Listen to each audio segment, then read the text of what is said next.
Dalam pencarian ketenangan di dunia yang kacau, Anda telah menemukan banyak filosofi, nasihat, dan teknik. Hari ini kita akan menyelami salah satu aliran pemikiran tertua yang masih relevan, Stoikisme. Filosofi ini tidak menjanjikan kehidupan tanpa masalah, melainkan cara untuk menghadapi tantangan dengan kekuatan yang tak tergoyahkan. Para bijak Stoik dari Yunani dan Roma kuno tidak berfokus pada masalah itu sendiri. Fokus mereka sederhana. Anda tidak dapat mengontrol peristiwa eksternal, Anda hanya dapat mengontrol respons Anda terhadapnya. Disinilah letak kekuatan ketenangan internal. Ini adalah sebuah tantangan, namun sekaligus membebaskan. Jika ini adalah pertama kalinya Anda mengunjungi saluran ini, saya mengundang Anda untuk berlangganan dan menyukai video ini. Dengan demikian, Anda turut berkontribusi agar saya dapat terus menciptakan konten-konten serupa di masa mendatang. Mari kita lanjutkan. Bayangkan mencapai kondisi mental di mana badai kehidupan tidak lagi menggoyahkan kedamaian batin Anda. Ketenangan internal sebagai tujuan utama Stoikisme bukanlah sikap apatis yang dingin, melainkan kekuatan tenang yang memampukan Anda menjalani hidup dengan kejelasan dan keteguhan. Kemacetan yang membuat frustrasi, tekanan pekerjaan yang menguras energi, atau berita-berita yang meresahkan. Filosofi Stoik mengajarkan kita untuk tetap tenang dalam menghadapi semua itu. Namun, perlu digarisbawahi bahwa ini bukan tentang menekan emosi, melainkan memahaminya, mengelolanya dengan akal budi, serta melihatnya dari perspektif yang tidak membiarkan emosi tersebut mendikte keputusan atau kesejahteraan Anda. Stoikisme menantang Anda untuk melakukan introspeksi diri, mempertanyakan respons otomatis, dan mengembangkan ketahanan emosional yang hanya dapat dicapai oleh segelintir orang. Pendekatan ini mungkin tidak selalu sesuai dengan apa yang ingin Anda dengar. Ia menuntut disiplin, memaksa Anda untuk menghadapi kebenaran yang tidak nyaman tentang diri sendiri. Dan memang, terkadang Anda akan merasa seperti sedang mendayung melawan arus, tetapi pada akhirnya Anda akan menemukan diri Anda di perairan yang lebih tenang dan menjadi nahkoda yang kokoh bagi perahu Anda sendiri, bukan lagi daun yang terbawa angin keadaan. Jadi jika Anda siap untuk perjalanan ini, bersiaplah untuk mengeksplorasi bagaimana para penganut Stoik mengajarkan kita untuk memisahkan emosi dari keadaan eksternal, bagaimana persepsi yang tepat dapat menjadi pembeda antara kegelisahan dan ketenangan, serta bagaimana Anda dapat mulai menerapkan prinsip-prinsip kuno ini dalam kehidupan modern untuk menemukan ketenangan yang Anda cari. Bersiaplah, karena kita akan menyelami inti dari sebuah filosofi yang telah teruji oleh waktu, yang mungkin merupakan apa yang Anda butuhkan untuk mengubah hidup Anda. Kuasai emosi Anda dan buka potensi diri Anda dengan panduan kami, Seni Stoik. Mari kita lanjutkan.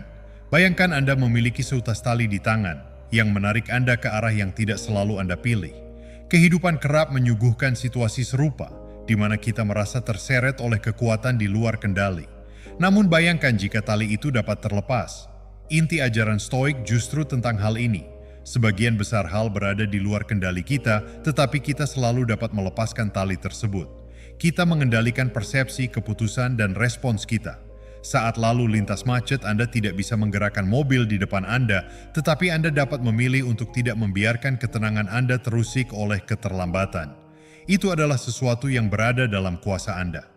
Anda dapat memutuskan untuk melihat momen tersebut sebagai kesempatan untuk mendengarkan musik favorit atau podcast yang menarik. Begitulah cara Stoikisme mengajak kita untuk mentransformasi pengalaman. Sekarang saya tantang Anda untuk melakukan latihan sederhana.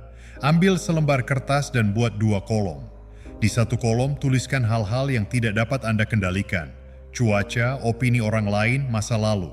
Di kolom lainnya catat apa yang berada di bawah kendali Anda. Tindakan, pikiran, dan upaya Anda. Ini adalah titik awal kebebasan ala Stoa, mengakui di mana letak kekuatan Anda. Proses ini tidak mudah dan bukan perubahan yang terjadi dalam semalam. Ia membutuhkan latihan dan kejujuran. Hal ini menuntut kita untuk menerima bahwa meskipun kita ingin mengendalikan segalanya, hal itu tidak mungkin. Dan meskipun pengakuan ini terasa tidak nyaman, pada akhirnya sangat membebaskan. Dengan menerimanya, kita mulai memfokuskan energi kita pada hal-hal yang benar-benar dapat membuat perbedaan diri kita sendiri. Pendekatan Stoik ini tidak akan menjamin kesuksesan menurut ukuran konvensional. Ia tidak menjanjikan kekayaan, ketenaran, atau kehidupan tanpa kesalahan, tetapi ia menawarkan sesuatu yang jauh lebih berharga. Ketenangan karena mengetahui bahwa apapun yang terjadi di luar dunia internal Anda dapat tetap utuh. Ia akan mengajarkan Anda untuk hidup selaras dengan kodrat Anda, untuk tidak menyia-nyiakan emosi pada hal-hal yang tidak dapat Anda ubah, dan untuk bertindak dengan kebajikan dan tujuan pada hal-hal yang dapat Anda pengaruhi. Simpanlah kertas ini di dekat Anda. Ketika Anda merasa frustrasi oleh sesuatu yang di luar kendali, lihatlah kertas itu. Ingatlah pesannya, dan segera Anda akan mampu melakukan latihan mental ini tanpa bantuan kertas. Itu akan menjadi tanda bahwa Anda sedang mengembangkan ketahanan batin ala Stoa. Dan ketika Anda benar-benar memahami dan menjalani pemahaman tentang apa yang ada dan tidak ada dalam kendali Anda, maka, dan hanya pada saat itulah, Anda akan mulai mengalami kehidupan dengan lebih sedikit frustrasi dan lebih banyak kepenuhan. Anda berada di tengah badai.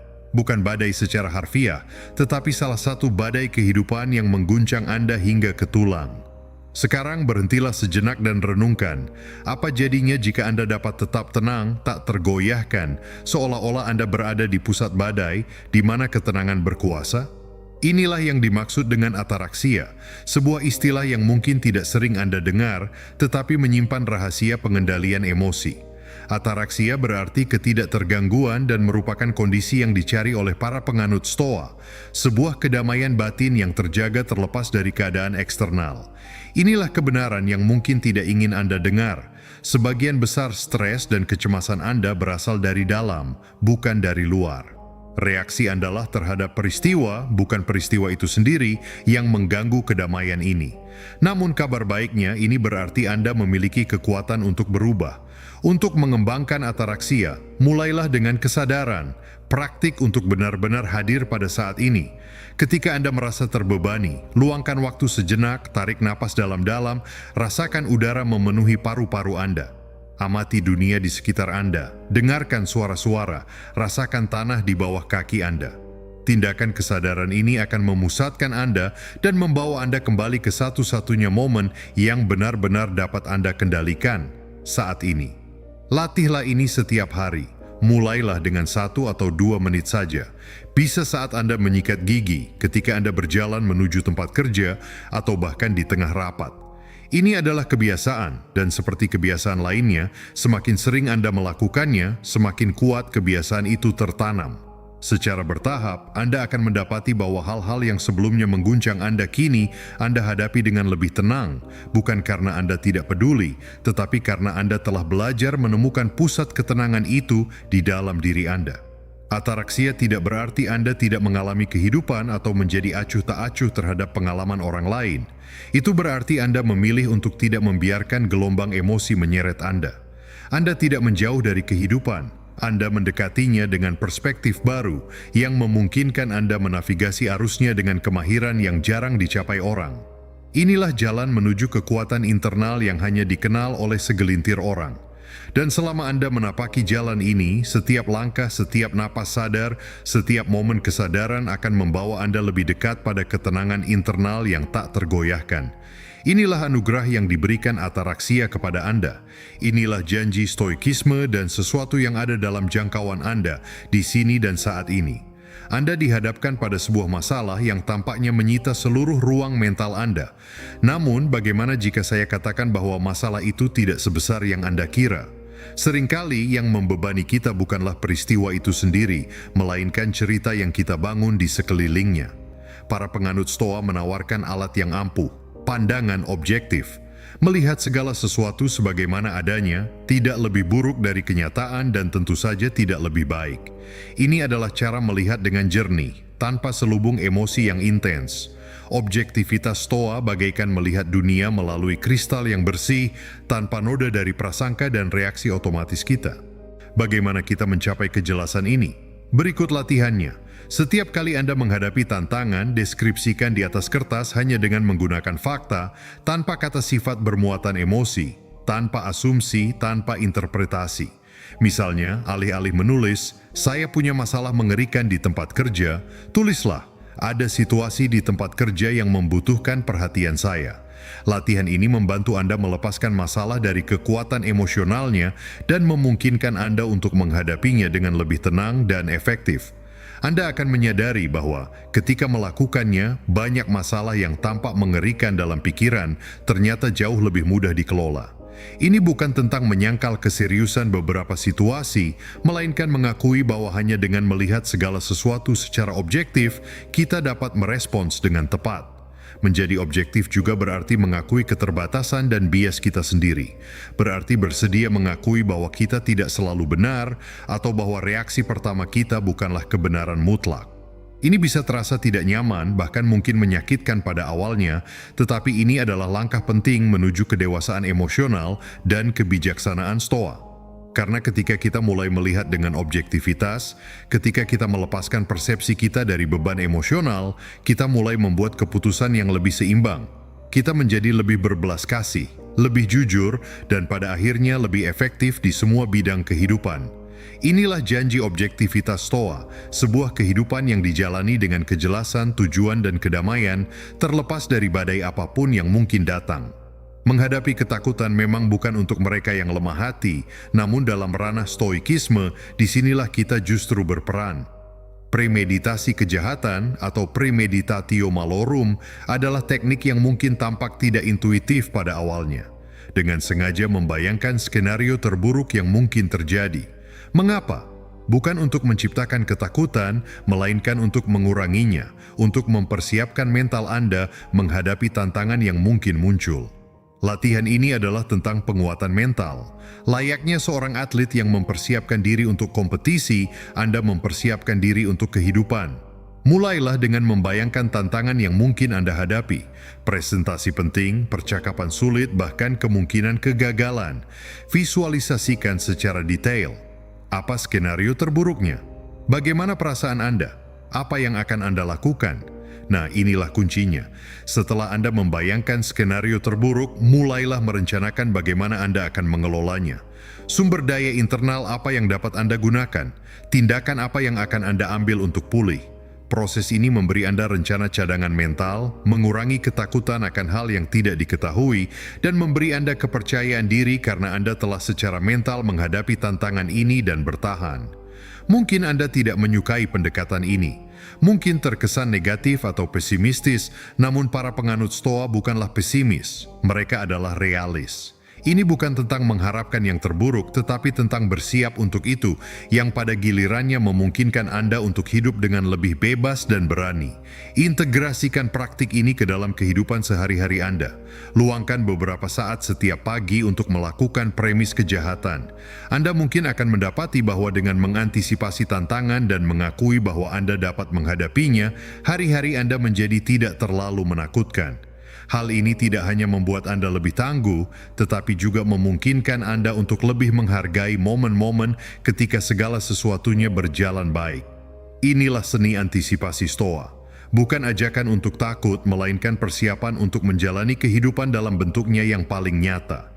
Ini adalah alat yang mengasah pikiran dan memperkuat jiwa, memungkinkan Anda menghadapi apapun yang datang dengan ketenangan yang diidamkan banyak orang, namun hanya sedikit yang mencapainya. Lihatlah sekeliling Anda dan saksikan orang-orang yang tampak terbelenggu oleh hasrat mereka, oleh keberhasilan dan kegagalan mereka, oleh hubungan mereka. Setiap elemen ini menentukan kebahagiaan atau penderitaan mereka. Sekarang bayangkan sejenak bahwa Anda dapat membebaskan diri dari belenggu ini. Bukan karena Anda tidak lagi peduli, tetapi karena Anda telah mempelajari seni melepaskan emosi. Ini bukanlah perjalanan menuju ketidakpedulian, melainkan menuju ketenangan internal. Melepaskan emosi bukanlah sikap kaku atau acuh tak acuh.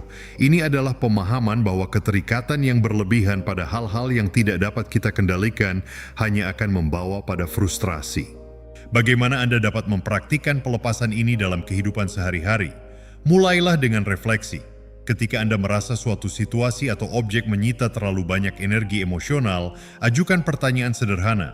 Apakah ini di bawah kendali saya? Jika jawabannya tidak, tarik napas dalam-dalam dan bayangkan Anda melepaskan keterikatan itu seperti balon yang dilepaskan ke udara, mengamatinya naik hingga menghilang dari pandangan.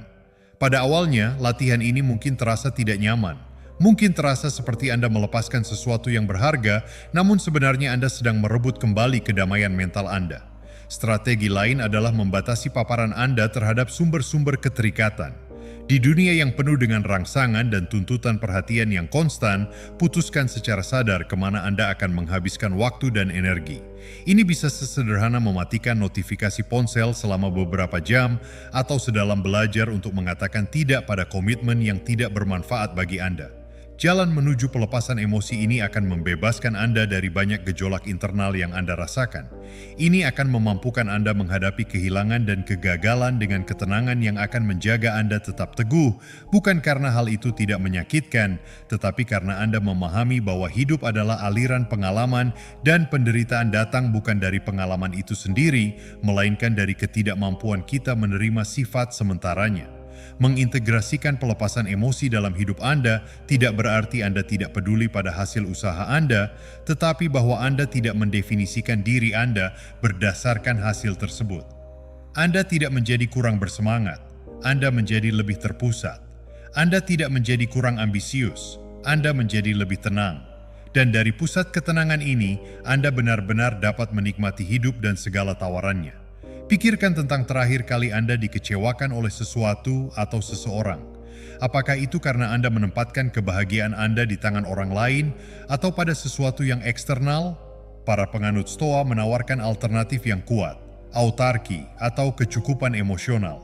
Ini bukan tentang membangun tembok antara Anda dan dunia, melainkan tentang mengembangkan sumber kedamaian yang sepenuhnya berada di dalam diri Anda. Kecukupan emosional bagaikan memiliki taman internal yang hanya dapat Anda rawat dan hanya Anda yang dapat memetik buahnya. Ia tidak bergantung pada musim eksternal, kondisi tanah milik orang lain, atau iklim opini dan tindakan orang lain yang berubah-ubah. Ia sepenuhnya bergantung pada Anda. Bagaimana cara mencapainya? Dimulai dengan mendefinisikan nilai-nilai Anda sendiri yang tidak bergantung pada tindakan atau persetujuan orang lain. Kejujuran, kebaikan. Kemudian hiduplah sesuai dengan nilai-nilai itu, bukan sebagai sarana untuk mencapai tujuan, tetapi sebagai tujuan itu sendiri. Dengan demikian, kepuasan Anda tidak akan datang dari luar, melainkan dari kesesuaian antara tindakan Anda dan nilai-nilai Anda. Metode lain adalah kecukupan praktis. Belajarlah untuk menikmati kebersamaan dengan diri sendiri. Kembangkan keterampilan dan hobi yang memungkinkan Anda merasa utuh, bahkan saat sendirian. Ini bisa berupa membaca, meditasi, menulis jurnal, atau aktivitas apapun yang memberi nutrisi secara internal. Mungkin Anda akan menemui perlawanan, baik internal maupun eksternal, saat memulai perjalanan ini. Masyarakat sering mendorong kita untuk mencari kebahagiaan dalam hal-hal material, status, atau pengakuan orang lain. Namun di sini dan sekarang saya mengajak Anda untuk melihat ke dalam, untuk menemukan kekuatan dan kepuasan yang tak tergoyahkan karena tidak bergantung pada apapun selain diri Anda sendiri. Kecukupan inilah kebebasan sejati. Ini bukan jalan yang mudah, tetapi jalan ini membawa Anda menuju kehidupan yang autentik, damai dan memiliki kekuatan pribadi yang tak tergoyahkan. Inilah anugerah yang diberikan autarki kepada Anda, kemampuan untuk menjadi arsitek kesejahteraan emosional Anda sendiri. Anda menghadapi tumpukan emosi, masing-masing berteriak meminta perhatian, masing-masing tampak mendesak, vital, tak terelakkan. Namun ada kekuatan dalam diri Anda yang lebih besar dari emosi yang paling gelisah sekalipun, akal budi, logika. Ini bukanlah sesuatu yang dingin atau tidak berperasaan. Ini adalah cahaya yang menyingkirkan kabut emosi irasional, memungkinkan Anda melihat jalan yang jelas di depan. Ketika emosi mengancam untuk mengambil alih, para penganut Stoa mengandalkan akal budi sebagai sekutu paling terpercaya. Merasa marah? Tanyakan pada diri sendiri, apa yang memicu emosi ini? Apakah itu sesuatu yang berada di bawah kendali saya? Apakah reaksi saya sebanding dengan penyebabnya? Pertanyaan-pertanyaan ini bukan untuk menekan emosi, tetapi untuk memahaminya dan dengan demikian memutuskan tindakan paling bijaksana yang harus diambil. Mempraktikkan logika Stoa dapat dimulai dengan sesuatu yang sederhana seperti berhenti sejenak sebelum bereaksi. Berhentilah. Ini bisa sesederhana menghitung sampai 10 atau jika memungkinkan mengambil waktu sejenak untuk menjauh secara fisik. Dalam jeda ini, Anda memberi kesempatan pada akal budi Anda untuk kembali ke singgasana pikiran, dari mana ia dapat menilai dengan jernih, bukan dengan kepanikan. Berikut latihannya. Di penghujung hari, tinjau kembali momen-momen ketika emosi Anda hampir meluap. Tuliskan apa yang terjadi, bagaimana Anda bereaksi, dan dengan jarak waktu, apa yang dikatakan akal budi Anda. Dialog dengan diri sendiri ini, tinjauan ini, adalah teknik Stoa yang memperkuat keunggulan akal budi atas gejolak. Mungkin Anda tidak suka mendengar ini, tetapi tidak semua emosi layak untuk diikuti. Beberapa bersifat menipu, yang lain berlebihan. Akal budi adalah saringan Anda, perisai Anda, pemandu Anda. Ini tidak menjadikan Anda robot. Ini menjadikan Anda manusia yang berfungsi penuh, seseorang yang tahu kapan dan bagaimana mengekspresikan emosi mereka secara produktif, bukan destruktif. Jadi ketika Anda merasakan gelombang kemarahan, kesedihan, atau frustrasi hendak menyeret Anda, ingatlah bahwa akal budi adalah jangkar Anda. Gunakan itu dan Anda akan menemukan bahwa Anda dapat menavigasi setiap badai emosional dengan rasa tujuan dan kedamaian yang membuat Anda kebal terhadap keinginan takdir. Setiap hari adalah kanvas, dan Anda adalah senimannya. Namun, seberapa sering kita benar-benar berhenti untuk mengamati karya yang kita lukis? Refleksi harian bagaikan cermin yang menunjukkan bukan hanya wajah Anda, tetapi juga jiwa Anda. Para penganut Stoa berpendirian tegas. Kemajuan pribadi tidak mungkin terjadi tanpa kebiasaan melihat ke dalam, memeriksa tindakan, keputusan, dan emosi kita. Di penghujung hari, luangkan waktu sejenak untuk diri sendiri. Inilah saatnya untuk mengesampingkan hiruk-pikuk dunia dan menyelaraskan diri dengan frekuensi Anda sendiri. Tanyakan pada diri sendiri, apakah saya bertindak sesuai dengan nilai-nilai saya? Di mana saya bisa menangani sesuatu dengan lebih baik? Apa yang saya pelajari hari ini? Ini bukanlah tenggelam dalam penyesalan atau mengasihani diri sendiri. Ini adalah tindakan kejujuran yang brutal terhadap diri sendiri. Untuk menjadikannya rutinitas, Anda dapat menggunakan jurnal. Luangkan beberapa menit setiap malam untuk menuliskan pemikiran Anda. Jika menulis bukanlah keahlian Anda, temukan tempat yang tenang untuk sekadar merenungkan pertanyaan-pertanyaan ini. Kuncinya adalah konsistensi. Lakukan ini setiap hari dan ini akan menjadi bagian alami dari rutinitas Anda seperti menyikat gigi. Mungkin Anda akan merasa tidak nyaman pada awalnya. Mungkin beberapa kebenaran tentang diri Anda sulit untuk dihadapi, tetapi inilah jalan menuju pertumbuhan. Seperti halnya seorang atlet meninjau penampilannya untuk meningkatkan diri, Anda perlu meninjau hari Anda untuk menjadi versi diri Anda yang lebih bijaksana, lebih berbelas kasih, dan lebih tangguh. Refleksi harian adalah alat yang mengasah pikiran dan memberi makan jiwa. Ini adalah keheningan setelah lagu, ruang di antara bab-bab dalam hidup Anda. Di ruang inilah Anda benar-benar dapat melihat kemajuan, merencanakan perubahan, bernapas, dan jujur tentang siapa Anda dan siapa yang ingin Anda menjadi. Jadi sementara dunia terus berputar, ambillah momen hening itu. Ritual refleksi harian ini adalah tempat Anda akan menemukan pelajaran paling berharga dan di mana Anda akan menempa diri Anda menjadi pribadi yang ditakdirkan untuk Anda wujudkan. Setiap emosi yang Anda rasakan adalah guru yang menyamar, menanti untuk mengungkapkan pelajaran mendalam tentang diri Anda yang sebenarnya. Marah, takut, bahagia, sedih bukanlah sekadar suasana hati yang berlalu. Mereka adalah penanda.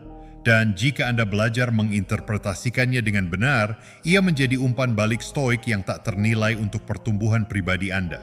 Ketika suatu emosi menyelimuti Anda, alih-alih bereaksi segera, berhentilah dan tanyakan pada diri sendiri. Apa yang memicu emosi ini? Apa yang perasaan ini katakan tentang nilai-nilai, harapan, atau bahkan batasan saya? Introspeksi ini memungkinkan Anda mengubah reaksi emosional sederhana menjadi pemahaman yang lebih dalam tentang diri Anda. Mulailah melihat emosi Anda sebagai data, seolah-olah setiap perasaan adalah bagian informasi yang membantu Anda memahami lebih baik bagaimana Anda berinteraksi dengan dunia. Jika Anda merasa frustrasi, mungkin ada hambatan yang perlu Anda atasi. Jika Anda merasa bahagia, mungkin Anda telah menyentuh sesuatu yang fundamental bagi tujuan dan kebahagiaan Anda. Untuk menganalisis respons emosional Anda, buatlah catatan. Ketika emosi kuat muncul, catatlah. Deskripsikan situasinya, emosinya, dan reaksi spontan Anda. Kemudian, renungkan bagaimana Anda dapat merespons dengan cara yang lebih selaras dengan prinsip-prinsip Stoa Anda. Seiring waktu, Anda akan mulai melihat pola dan pola-pola ini akan membimbing Anda ke area-area kehidupan yang perlu dikembangkan, diubah, atau diperkuat. Ini bukanlah proses yang mudah. Ini menuntut Anda untuk menjadi ilmuwan sekaligus subjek dari eksperimen hidup Anda sendiri. Ini membutuhkan keberanian untuk menghadapi emosi yang mungkin ingin Anda hindari, tetapi keberanian adalah kualitas utama Stoa dan proses ini adalah cara untuk menghormatinya. Emosi adalah bahasa tubuh dan jiwa yang berbicara secara bersamaan. Mempelajari bahasa ini dapat mengarah pada kehidupan yang lebih autentik dan selaras dengan kodrat Anda. Jangan abaikan emosi Anda, dengarkanlah, belajarlah darinya untuk meraih kebijaksanaan yang lebih dalam dan kehidupan yang lebih bermakna. Mungkin Anda pernah mendengar kata apati dan membayangkan seseorang yang tanpa minat atau emosi, namun dalam inti stoikisme, apati adalah sesuatu yang sangat berbeda. Ini adalah seleksi sadar, pilihan yang disengaja tentang emosi mana yang akan Anda biarkan memengaruhi Anda dan mana yang akan Anda biarkan berlalu. Ini bukan tentang tidak merasakan, ini tentang tidak menjadi budak perasaan tersebut. Para penganut Stoa mengajarkan kita untuk selektif dalam memilih pertempuran emosional. Bayangkan setiap emosi adalah lawan potensial di atas ring kehidupan. Beberapa layak mendapat perhatian Anda, sementara yang lainnya tidak. Belajar membedakannya adalah inti dari apati Stoa. Anda merasa terganggu oleh komentar di media sosial, itu adalah lawan yang tidak layak untuk naik ke ring. Anda merasa terinspirasi untuk mengubah sesuatu dalam hidup Anda karena ketidakadilan yang Anda saksikan. Itu adalah pertempuran yang mungkin layak diperjuangkan. Untuk mempraktikkan seleksi sadar ini, mulailah dengan mengidentifikasi emosi sepanjang hari yang mendorong Anda untuk bertindak dengan cara yang tidak selaras dengan nilai-nilai Anda. Kenali mereka, beri nama, dan kemudian buatlah pilihan sadar. Apakah Anda akan terlibat atau membiarkannya berlalu? Anda bahkan dapat membayangkan sebuah tombol yang mengontrol perhatian Anda. Akankah Anda menyalakannya untuk emosi ini atau membiarkannya dalam kegelapan? Ini tidak berarti Anda akan menjadi tidak peka atau tidak ada lagi yang dapat memengaruhi Anda. Justru sebaliknya. Ketika Anda memilih pertempuran emosional dengan bijaksana, Anda berkomitmen jauh lebih dalam pada hal-hal yang benar-benar penting. Kesulitan-kesulitan yang sebelumnya mengganggu Anda tidak akan memiliki kekuatan yang sama atas diri Anda. Apati Stoa pada akhirnya adalah bentuk pembebasan.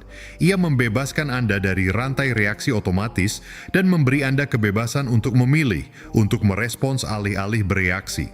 Dan pilihan ini, kebebasan ini, adalah langkah penting menuju kedamaian batin dan kekuatan pribadi yang paling dihargai oleh para penganut Stoa. Anda menghadapi kesulitan, kekuatan alam yang tak kenal lelah yang telah menjatuhkan banyak orang, tetapi Anda bukan salah satu dari mereka, karena di dalam diri Anda berkobar api ketahanan. Kualitas Stoa inilah yang mengubah rintangan menjadi peluang dan kekalahan menjadi pelajaran. Ketahanan bukanlah sesuatu yang dibawa sejak lahir, ia dibangun, ditempa dalam panasnya pertempuran melawan kemunduran hidup. Kekuatan emosional Stoa bukanlah ketidakpekaan, itu adalah kemampuan untuk menghadapi kesulitan secara langsung dan berkata, "Saya masih di sini, saya bisa menghadapinya." Bagaimana cara mengembangkan kekuatan ini? Melalui paparan bertahap dan tantangan yang disadari. Mulailah dengan tantangan kecil, hal-hal yang mendorong Anda keluar dari zona nyaman, namun masih dapat dikelola. Ini bisa sesederhana berbicara di depan umum atau mengambil proyek baru di tempat kerja.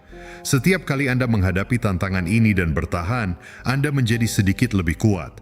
Dan bukan hanya itu, Anda juga belajar tentang batasan Anda, tentang kemampuan sejati Anda, tentang bagaimana ketakutan seringkali lebih buruk daripada situasi itu sendiri. Dan ketika tantangan nyata datang, yang besar, yang mengguncang Anda hingga ke inti, Anda sudah memiliki sejarah kemenangan atas perjuangan-perjuangan kecil. Itu memberi Anda kepercayaan diri. Ingatlah bahwa Anda telah mengatasi kesulitan sebelumnya dan dapat melakukannya lagi.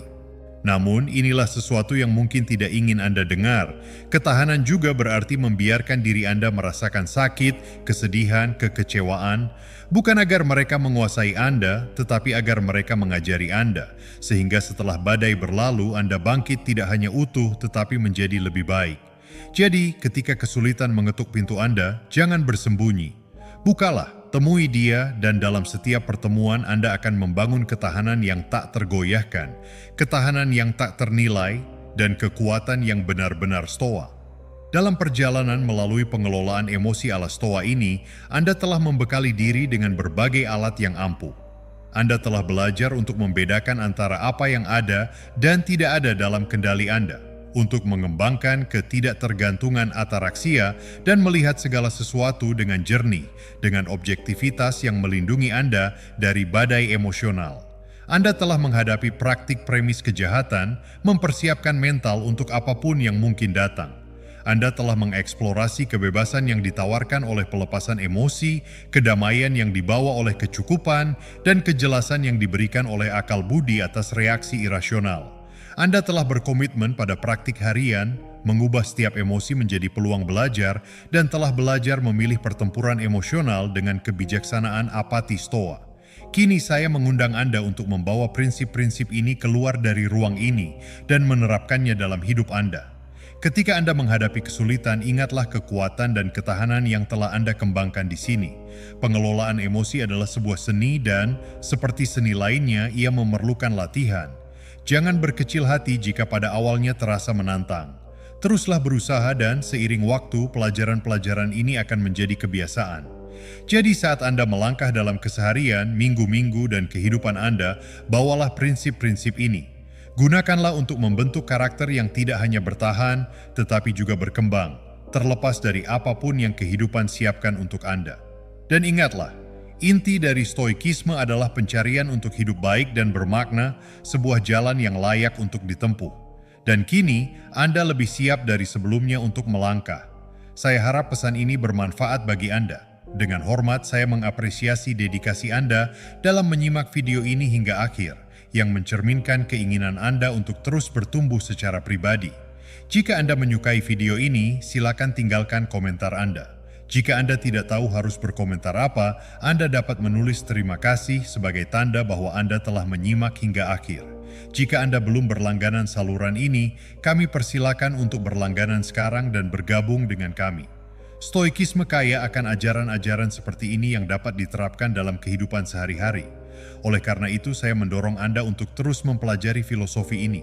Sebagai referensi lebih lanjut, saya sertakan 2 video penuh kebijaksanaan Stoa untuk dapat Anda pelajari lebih dalam. Sampai jumpa.